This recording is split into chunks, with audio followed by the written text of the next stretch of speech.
Driving with the flow of traffic on Florence Avenue, you see some buildings behind a shrub fence and a sign saying Hathaway Ranch and Museum.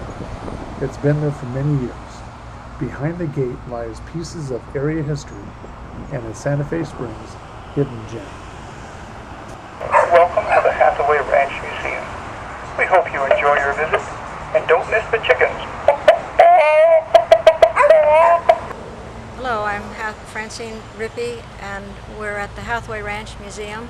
That was my grandparents' farm. They moved here in 1905 to farm, and then when oil was discovered, they built model derricks for the children to learn how they worked, and from there they went in the drilling business, and that allowed them to expand the operation from farming into drilling, and built the first feedlot in the western states on the property.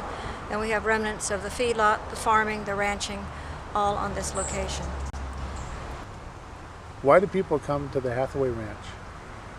They hear about it, they see the sign out front, they say they've passed for many years and they didn't know anything was here like this, and they come in and say it's a different world.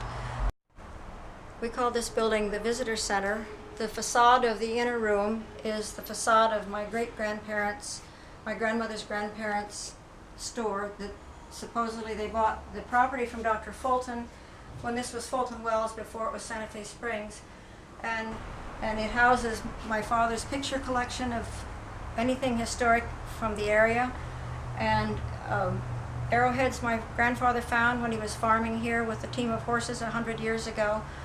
A big bicycle, a big wheel that was given to my grandfather in the 30s, a gift from the family members. They used to ride it on Florence Avenue when it was a 2-lane road and there was no traffic. This is my grandfather and father's and his uncle's machine shop. It's a belt-driven shop. We've been told there are only 3 in the state. We don't know where the other 2 are. I'll push a button in the back. The original power, to start it, the original power was a Stanley steamer, and then it was a Model A or Model T in the back, and now it's electrically powered. And the belts on the shaft run the belts, and that powers the equipment. We have called a jack shaft or a line shaft shop because that's where the power comes from. It starts the electric motor up here.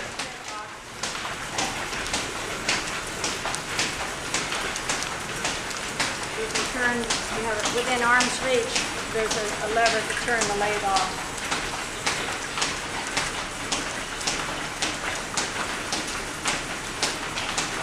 And the grill over here.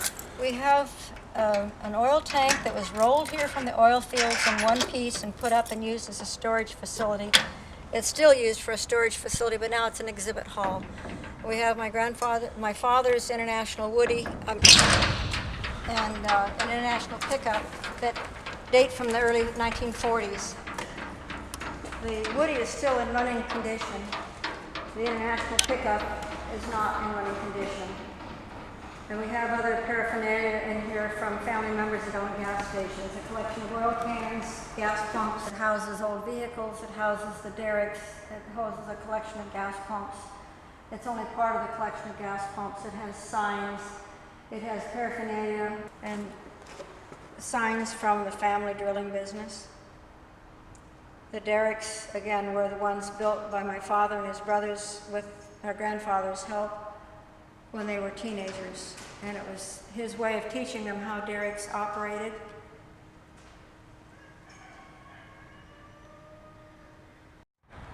You call this home. Other people call this a museum. Why do you see this as a hidden gem? There are unique things here that have been handed down, as well as used by family members, and then handed down where most people will sell them for scrap. And the fact that they could be saved for historic purposes is unique. Consider it trash. Some people consider it treasures. I had one person tell me my family threw this junk away a long time ago, and someone else said, boy, you've got some really special stuff here. And it's always nice when some people care enough to come back and help us with what we're trying to restore and preserve.